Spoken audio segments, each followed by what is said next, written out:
Yeah, you're right. We actually have our first tier one centralized exchange that is natively integrating Elixir. We haven't announced it yet, but we're going to be announcing it hopefully in the next month or two.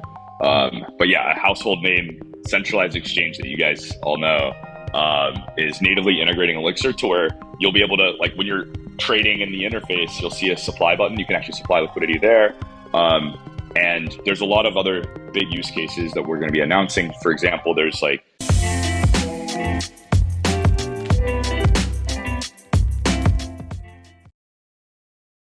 This content is brought to you by BitGo, which is one of the top crypto custodians in the crypto industry. BitGo works with many big companies and brands, such as Pantera Capital, Bitstamp, and Bitcoin IRA. Nike also selected BitGo to power its wallets for its NFTs. And BitGo has many great services, such as hot wallets, custodial wallets, self-managed cold wallets, and NFT wallets. Many institutions trust BitGo with its top-level security and incredible services, such as being able to deploy your capital while it's in custody, which includes lending, borrowing, trading, staking, DeFi access, and more. If you'd like to learn more about BitGo, please visit bitgo.com, link in the description. Welcome to the Thinking Crypto podcast, your home for cryptocurrency news and interviews. With me today is Philip Forte, who is the founder and CEO of Elixir. Philip, welcome. Thank you for having me. Philip, I'm excited to learn about Elixir and, of course, get your perspective on what's happening in the crypto markets from a investment standpoint and much more. But before we get there, tell us about yourself, where you're from, and what's your professional background. Yeah, so real high level on my background. I got into crypto back in 2016 when I started the Carnegie Mellon blockchain group back at Carnegie Mellon University. I was the president there until I graduated. I then started a company in the space after doing a 2 week stint doing a normal fintech, like traditional finance job. I went full time on Block Venture, which is my last company. We were an alliance of 41 different research groups and 44 venture funds. We worked as advisors to Solana, Moonbeam, Flow Network, a whole host of these different crypto projects and helped them go to market, published high quality research on these guys. And I ran that for a little over 2 years up until around 3 years ago when saw the opportunity for Elixir and actually sold that company to go full time. So yeah, been heads down building Elixir for roughly 3 years now. And yeah, that's kind of my the extent of my professional background. Minus like a few internships and things of that sort. That's amazing. I mean, that you built that company, you sold it, of course, and now building a new company. I want to go back a bit because I'm very curious about folks, their first encounter with Bitcoin and what was their aha moment. So, like, how did you learn about it and when did it click for you? Yeah, so I remember I was actually a summer analyst doing institutional asset management at PNC, which was the traditional finance job that I was originally doing. And as I was doing this like summer internship, we were just talking about this is like right heading into the big bull run of 2017. And one of my friends was telling me about the world computer, right? So it was actually Ethereum that I got pitched first. So there was definitely a little bit of a learning curve, but it's similar to like most people in this space. Once you kind of go down the rabbit hole and you see the light at the end of the tunnel, you're like, wait, this is actually, this is something that could potentially revolutionize all of these different areas and aspects of, of your life. It really kind of clicks and you just kind of, you can't get out of the rabbit hole once you go down it. So that was how I learned about it. It was one of my coworkers actually telling me about it. And then I started the blockchain group immediately after that. And then 2017 came, we had a bunch of people. We were originally 30 people. Then we grew to like 300 just during the bull run. Everyone just pretty much asking like what the next Bitcoin was. And then eventually after that, it calmed down a bit. But yeah, my personal passion and interest has been fully in Web3 just ever since I learned about it. And so, that's kind of how I originally went down the rabbit hole. Now tell us about Elixir. Why did you decide to start it, and what's the mission? Yeah. So really, Elixir is a modular DPoS network built to power order book liquidity. And so essentially what this network does is it allows for anyone to supply liquidity to any order book exchange. And so, to date, really, if you were like to look back a few years ago, market making is really dominated by four or five large centralized names.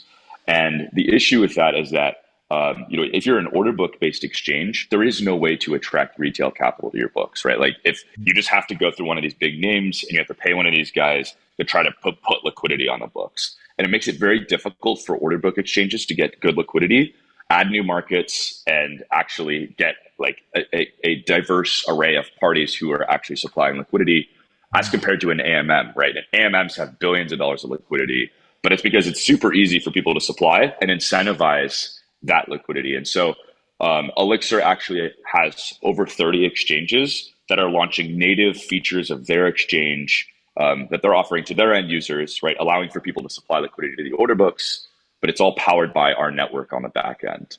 And so, when supply liquidity, the protocol will algorithmically build and deploy that onto the order books in a delta neutral fashion, essentially placing a bunch of buy orders and a bunch of sell orders on the books and updating it once a second. And the LPs have a very similar risk return profile to Uniswap V2 LP. So we bring a very familiar risk return profile. You can almost think of it as like bringing Uniswap curves to the order book.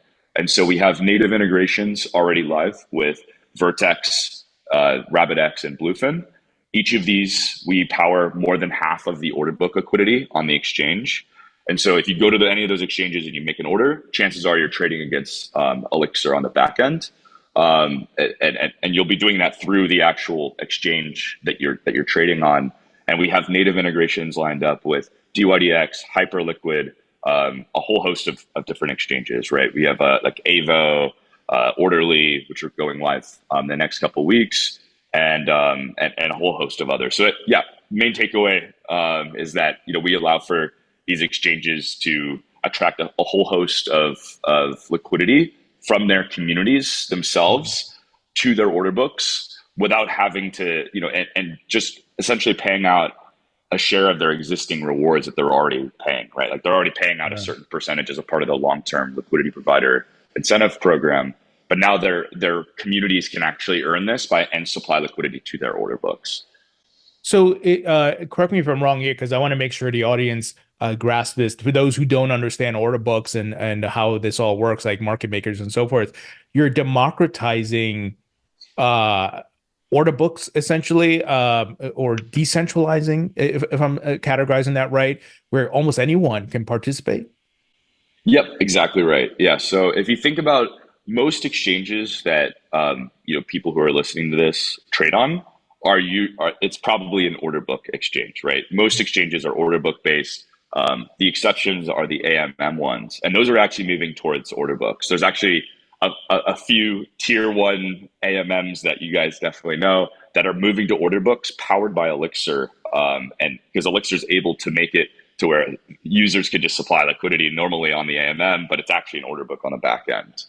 But exactly right. Like there is no trustless infrastructure that exists that allows these order books, like either the exchanges themselves or protocols on them, to incentivize and bootstrap liquidity in a trustless manner.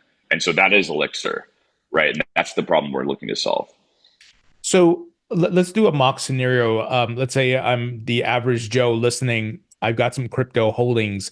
Does this cover spot and futures? And how can I, as someone listening, participate in this? What would be like the next steps? Yeah, that's a good question. So we support both spot and futures, right? So or any perpetuals. The way that you can kind of get involved with this is that you can actually go to the exchange generally. And a lot of times you won't even know that you're using Elixir on the back end, but you'll see a buy button, a sell button, and a supply button. And you can just press supply and take some of your idle capital and actually supply it to that order book. And it's very similar to supplying liquidity to a Uniswap pair, right? Where you have like two assets, right? So you press supply, and then you'll be able to earn a share of their incentives that the exchange is already paying out. And so generally for like Vertex, that's usually around like 15 to 20%. For Bluefin, currently that's roughly around like 40 to 45% APR on USDC. But yeah, these are all like native integrations. Our protocol is powering it on the back end.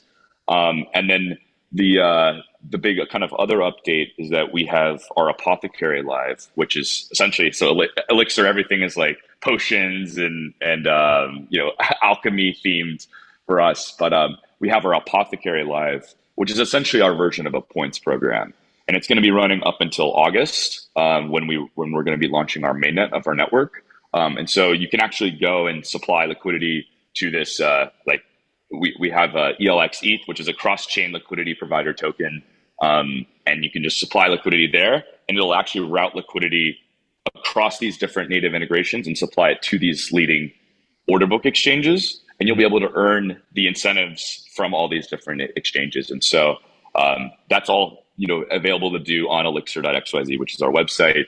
But to actually supply, we have a community-run endorsed aggregator page that lists all the different pools. But there's you could generally go to the actual exchanges like Vertex, RabbitX, Bluefin. You can supply there. We're launching next week with Apex, and then the following week with Orderly Network. So you'll be able to just go there, and you press on their generally they'll have a pools page, or they'll have a like their own kind of branded page, right? So for Orderly, it'll be Orderly Quantum, right? RabbitX has RabbitX FAMM. Vertex has Vertex Fusion, right? All of these are powered by Elixir on the back end, but they're like native features within their exchange, if that makes sense. Yeah, for sure. As you're saying that, I'm thinking about the future of decentralized finance and the solution you're bringing. Because correct me if I'm wrong, this can work with a decentralized exchange and a centralized exchange. Yeah, you're right. We actually have our first tier one centralized exchange that is natively integrating Elixir. We haven't announced it yet, but we're going to be announcing it hopefully in the next month or two. But yeah, a household name centralized exchange that you guys all know is natively integrating Elixir to where you'll be able to, like when you're trading in the interface, you'll see a supply button. You can actually supply liquidity there.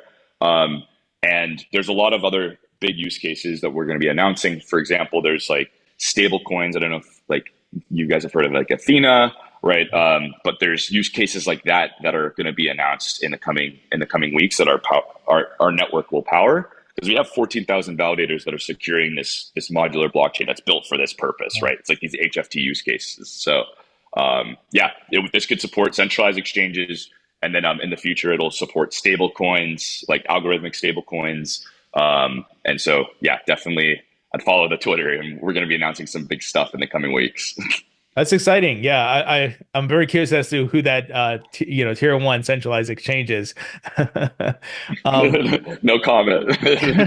I know you can't mention, but that's exciting. And do you see this, being? Because sometimes it takes a one mover to get their foot in the door, or open the door, I should say, and then you have game theory. Other exchanges are going to try to capitalize on this, and it kind of goes back to what I was mentioning earlier, the future of decentralized finance, and as well as allowing people, regular retail investors, to have more accessibility, more ways to earn, and so forth. Do you see it opening up like more opportunities like that? Yeah, I mean, I think we're at a spot where most of the leading exchanges have either committed to integrate or have already integrated Elixir. So, it's just an engineering question at this point. Like, we're just trying to build through these native integrations. We're going to be going live with DYDX, Hyperliquid, Avo, all the other leading order book based exchanges. So it's almost like at this point, new and upcoming ones, especially when we have roughly 200 million in deposits into this ELX ETH cross-chain product, right? So once that goes live, we're working very closely with Delphi Digital. Right now, we assume roughly across all of DeFi, there's probably about 250 to 300 million in total open orders for all order books in DeFi. And of that, we currently power 40 or 50 million of it. And then we have an additional 200 million that has come into this ELX ETH product, right? So when we go live at mainnet, we will be powering roughly half of all order book liquidity in DeFi, right? And so that's like, for us, it's a big incentive for future exchanges that are like, oh, we'd love to tap into this, right? So that's kind of definitely a moat that we have. But we're starting to think about other use cases of this, right? Centralized exchanges, stable coins, right? Things of that sort that I think would really kind of open up people's minds to just how powerful this network is that we've built.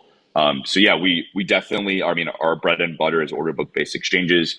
And so we'll definitely keep pushing on that side too. For sure. Now, a question I'm sure many folks are going to have is security, right? You mentioned you have the number of validators and so forth.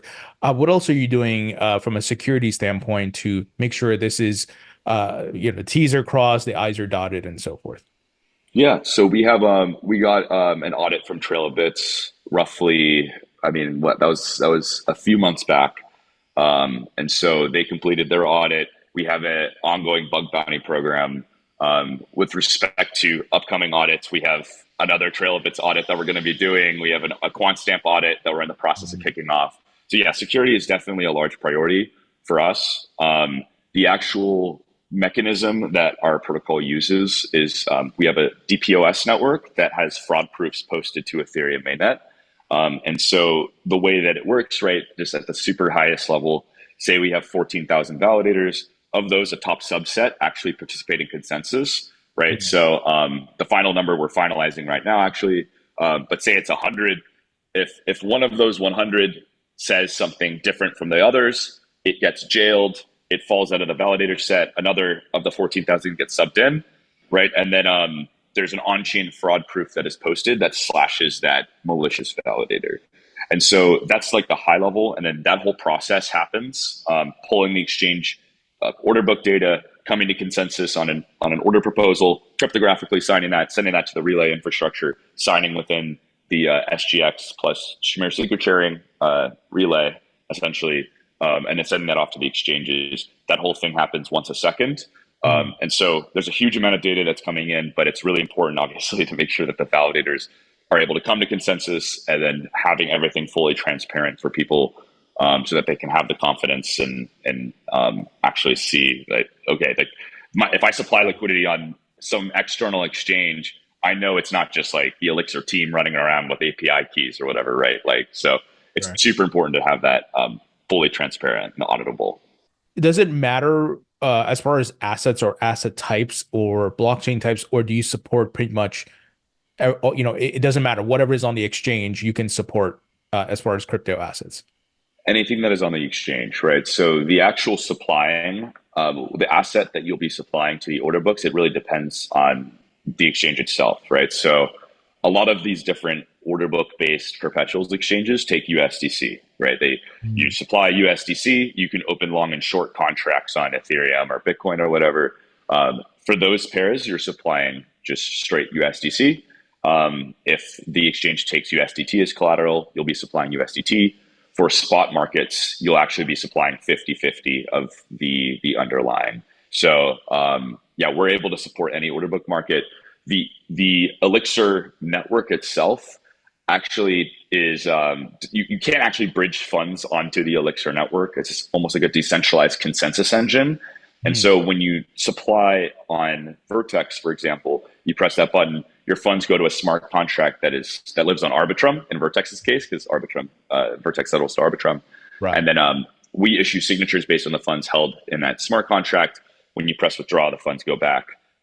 So the actual ELX token, when it does go live, will be on Ethereum, and that will be an ERC20. But when interacting with the system, you'll be just supplying the assets to the exchange based on what is accepted as collateral for that market. Ah, got it. Okay.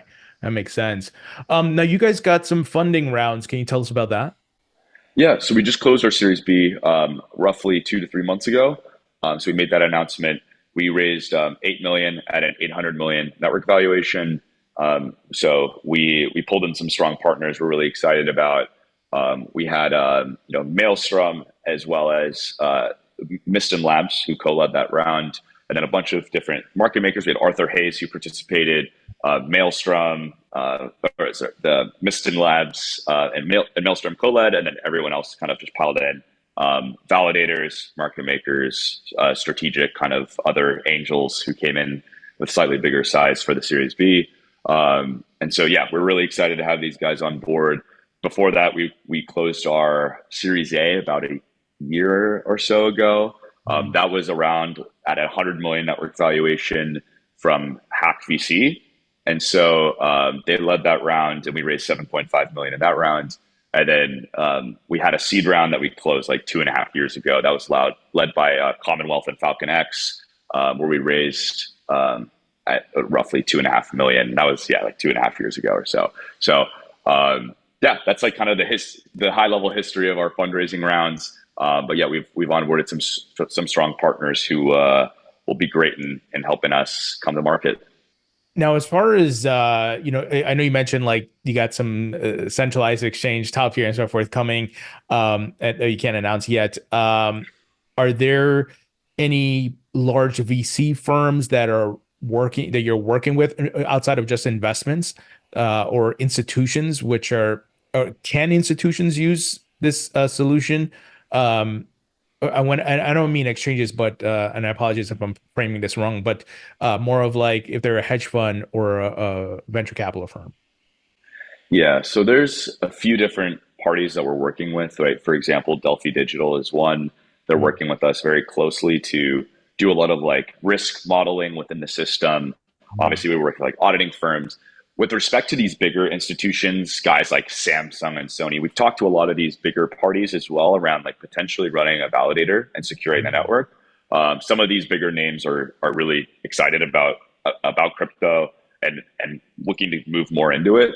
AWS is one great example. We have a partnership that we're going to be like, that we've already solidified with them. We've mentioned it in the past, but essentially allowing for one-click deployment of Elixir validators. So you'll be able to just go to Amazon Marketplace and just one-click deploy an Elixir validator for our testnet v3. And so that'll be something that we're going to be bringing a lot more kind of eyeballs to. But yeah, as you think about kind of the prime target for Elixir, there's obviously the exchanges which want to integrate this. We have the protocols themselves that want to boost the liquidity on their markets. You have individual LPs that want to come in and supply liquidity, right? Because we're unlocking this new source of yield that like to date has never been accessible, right? Like it's only going to a few big market makers. So now anyone can supply and earn a share of these rewards. So there's a few different parties, obviously. We have some, really big announcements dropping in the next few weeks that I think will be, it'll make it very easy for anyone to participate. So definitely stay tuned on that side. But yeah, there's a lot of different ways for people to get involved. But yeah, the like individual hedge funds, probably not as much, unless they're looking to supply liquidity and they're looking for a passive delta neutral way to earn yields. And then in that regard, this is a perfect place for them to park capital and boost the liquidity in DeFi. Mm. Now, obviously, you got a lot coming up, right? With the launch and everything and the announcements. But is there anything else on your 2024 roadmap that you want to highlight? No, I mean it's mostly Elixir for me. I think Elixir is definitely at like a really kind of big inflection point. So I think that's definitely like the main priority of everyone on the team right now. We've been traveling a fair amount. I went on like a pretty long road show we went like from New. I'm based in New York, so New York to LA to Hong Kong to Singapore to Tokyo to Dubai. There's like all these different crypto conferences where I was like speaking at these different events and hosting side events and meeting up with people in our community. Our community's been really taking off. So making sure that we're able to meet with a lot of these parties and get a lot of these ambassadors some skin in the game, right, to where they are really excited to they know a lot of the developments of Elixir and they're able to kind of push things and help explain and spread the message. So that's really the main focus, at least for me. For sure. So let's talk about the crypto market at large. Obviously, we had an incredible start to the year. Even 2023 was incredible. You got the Bitcoin spot ETFs got approved, incredible inflows. Markets kind of cool down now. I'd love to get your thoughts on how your perspective on how the ETFs have affected the market, and what's your outlook for the later in the year?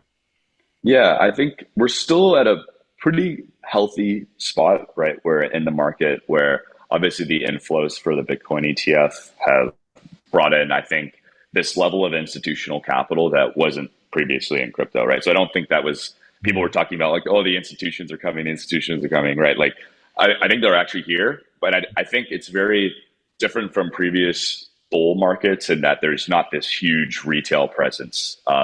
We saw that it kind of a lot of the retail folks flocked to like meme coins, right? So meme coins specifically on Solana were all the rage for what, like 2 3 months, where people were just going in and just like kind of viewing it almost like a lottery ticket, right? And so I think that's kind of been a big theme where it's like meme coins have been really hot over the last few months. I do think like venture activity has not slowed down at all. There's like a lot of really cool developments that are happening behind the scenes for people who are developing. But I honestly think it's actually pretty healthy where we're at in the market. And I think that like obviously with the halvening and all these institutional flows, we're in a much better spot and a much healthier spot versus where we were a year ago, right? Obviously, or 2 years ago. But we're really not. Yeah, it's really like the market is thawed, but it's not impossible to get funding for builders. And then on the other hand, right, it's not like super anemic. On the retail side, it's kind of just like very cool altogether. So that's kind of at least what I've been seeing just straight on the builder side. There's a lot of really innovative companies that are coming to market still. A lot of heavy zero knowledge proof protocols, right? Which is these researchers that are PhDs from Stanford that have some crazy research, right? That to date those haven't really worked that well. Whereas like because you just a lot of crypto is just narratives and like marketing. So it's like if you're just a very very technical team, you kind of struggle a lot as a builder. But I think what we've seen is that a lot of these parties are starting to get like really solid traction, obviously on the funding side, but then on the adoption side as well. Like people are starting to really think about like some of these new trends. So overall, I think the market's in a pretty good spot. So I got a couple questions based on statements that you made there. First is meme coins are very controversial. I have a love-hate relationship with it because it's not quality projects. It's not like solving a real world problem. It's just a lot of speculation. What are your thoughts on meme coins? I mean, And are you in the same mindset? so I don't do anything, right? I'm the most like boring, like standard. I'll like invest into like as a small angel into companies, right? So I angeled into like Blast. I angeled into like Monad and Barachain, just like small checks, super close with those teams. But I'm not in the trenches. Like there are people that I know that are like have done really well buying these meme coins and capitalizing on these speculative frenzies, right? But I think just the way that I feel it's also very love hate for me, right? Like I think a lot of people come into crypto.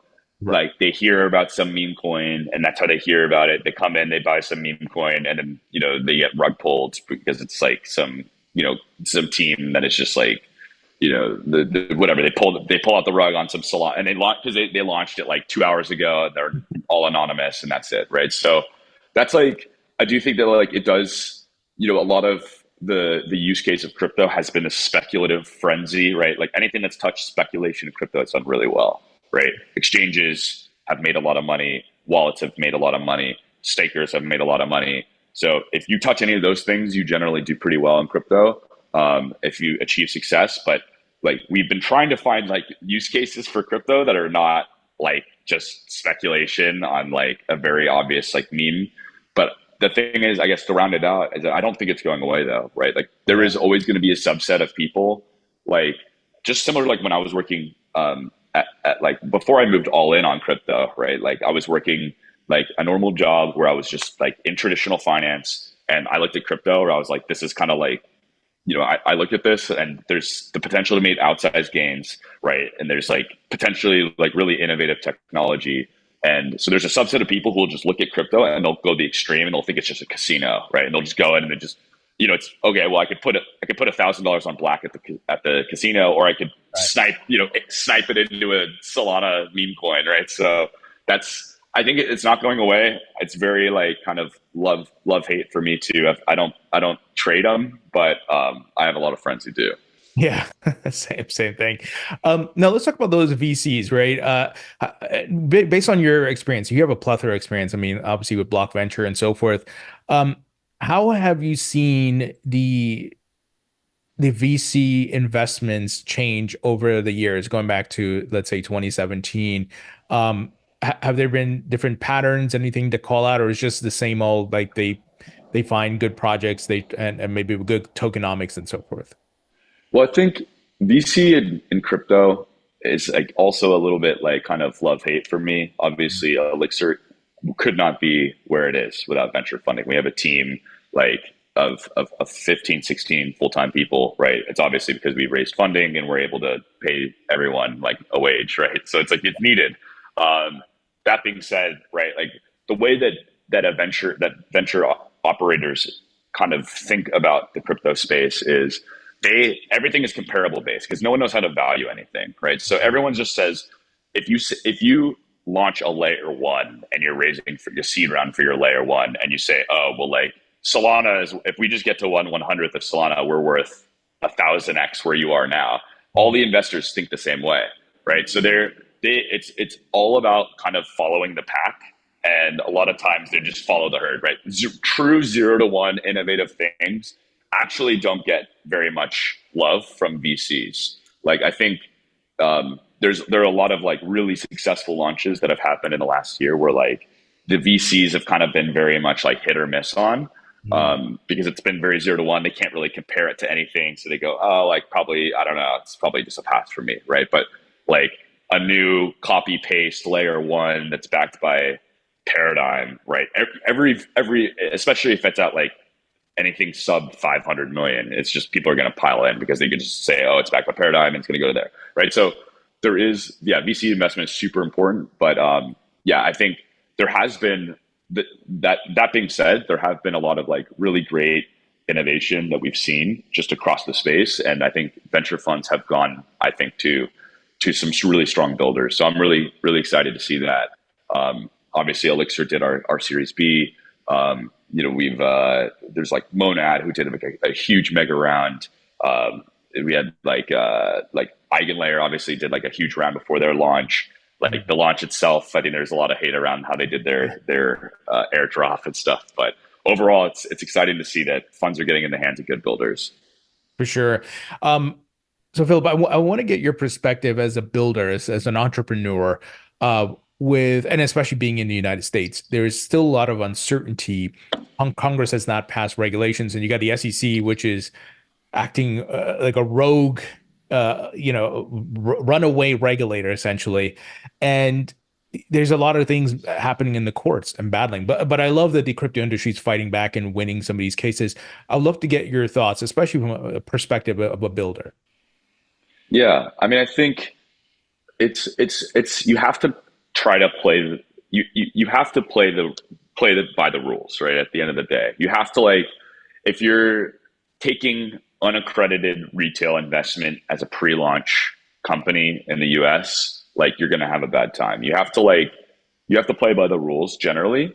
That being said, it is like there has been very historically bad guidance, right? Where if you are a founder, I mean, most of the leading crypto protocols are in New York, right? And they're all in New York, but they all have like offshore structures and stuff. And it's like, well, then what is kind of like you almost like you're allowed to so you get these weird like convoluted structures. And so I mean most of our team is actually remote. We have a very global team. We have a foundation with that is offshore where and then there's a very clear like devco offshore foundation, right? And that's the standard for everyone. And I think it's just really important to make sure that you do things right kind of from day one as a project. Otherwise you really can get into hot water, right? Where it's like, if you're doing like public sales or things like that, or you're representing that your whatever, like token is going to go up or whatever, you're going to like I think a lot of that is also kind of some of that, there is an overlap, right? Some of that is actually good for the space too, because if every project was just saying that our token's going to go up, buy our token, right? It like is not, you're not like, it gets very much kind of just like there are people who are like really excited about the tech in Web3. And, that's like our team. We like really look for that. The people who are actually trying to unlock these use cases. And like, that's really the most important thing we think. And so it's important, I think, having some of that regulation that's there. so that you can kind of weed out the backed actors that are like all about fast money, Right. and you can just focus on building. So yeah, I mean, I think it's overall, I think some guidance would be great. I think it's great that the industry is fighting back, and especially against like just perceived overstepping, right? Like the one thing that I am like pretty annoyed about is like how like Gary Gensler and the SEC is not like come up with one way or the other on Ethereum's like designation as a security. It's like there is no good faith argument for why they couldn't just put like they couldn't just say, hey, this is what concerns us about this, right? And then all the industry goes, oh, okay, well then we won't do that, we'll do this, right? So but like that hasn't happened, so everyone's kind of in this like purgatory. So Right. anyways, it's interesting to see how it goes. But yeah, I mean, at the end of the day, a lot of our close friends who are builders have moved out of the U.S. So it's kind of a bummer to see. For sure. Now, a hot topic, and it seems to be mostly from the institutions like BlackRock and so forth, is tokenization. I'd love to get your thoughts on that. And, is it, as Larry Fink says, it is the future of finance? I think I think on a long enough time scale, it that's correct. I think that we it's just one of those things that people have been saying for a long time, but I wouldn't put my money where my mouth is there yet, right? It's almost like VR, AR, right? Hmm. People have all been saying VR, AR is the future for like 20 years now, 15 years. Before it was when it was just like kind of just an idea, people were saying, wow, this is going to be how it is, right? But if you invested in any VR, AR company, pretty much any VR AR company in the last like 15 years, you pretty much got a full write off on your investment. And just because the market isn't ready for it yet. And I think the market is is at a spot where a successful tokenization play will come out and be really successful. I think if you just conceptualize real world assets and tokenization as, look, you have crypto right now, which is a whatever $1 trillion industry or whatever it is, right? And then you have all of the whole real world realm, which is however many hundreds of trillions of dollars. That's like eventually there will be crossover between those two. And whatever that crossover is will be very important. And I agree with that, right? I think that like one small, tiny little use case of that is like oracles, right? Like oracles bring real world data and put it onto the blockchain and they do really well. Like Chainlink, everyone knows Chainlink, right? But yeah, thinking about the actual tokenization of like, like private blockchains, enterprise blockchains taking, paper like that is essentially like, and then just like storing it onto a private blockchain. There's no like real big value unlock there. And so that's not really where it's going to look like, I think. It'll be something that we're not really thinking about that will come along and just absolutely just be like an amazing opportunity and also like bring just unlock a huge amount of value for the builders in Web3. So I'm excited to see it. But I've been hearing the tokenization real world assets narrative since like 2016 when I first joined, and it's still we're still kind of at the same spot. So we'll have to see. For sure. Yeah, we got ways to go. All right, I got some wrap up questions here for you. First is if you could create your own metaverse, what would the theme be? Oh, that's a good question. I would have to do something liquidity themed because it's like the whole Elixir theme. We have like a really cool. We actually are. We were thinking about building out a metaverse for Elixir, like our own, like just like funny, like because we have our own tight knit community, and we have like a private Telegram, and then we have like a public lounge, and one of the things we're thinking about doing is making like a Minecraft server and making it all like liquidity themed, and you could join in, and we'll do like competitions for some potions, which are like our points, right? So yeah, I'd have to do something liquidity themed. Oh, nice. And some rapid fire questions here. First is favorite food, Favorite food, pizza, easy. favorite musician or band, Oh, that's a hard one. I'm gonna say Aerosmith, favorite movie, The Godfather. favorite book, Ooh, I would say, yeah, there's a lot of good ones.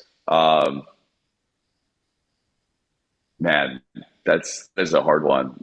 I'd say 48 Laws of Power for the controversy too. It's like very like controversial books that have a lot of like cold hard truths that you can kind of sift through. I'm a big fan of those. So I'll do that. Nice. And then when you're not working at Elixir, what are you doing for fun? Um, these days, very not very much, but I would say, yeah, hitting the gym, hanging out with friends, are probably the main two. Philip, a pleasure chatting with you. I'm excited for the launches and everything that's coming up and the announcements around Elixir. And since you're in New York, our next interview, we have to do it in person. But thank you so much for joining me. No, thank you for having me. This has been great, and yeah, I'm looking forward to the to linking up in person. Thanks, Tony.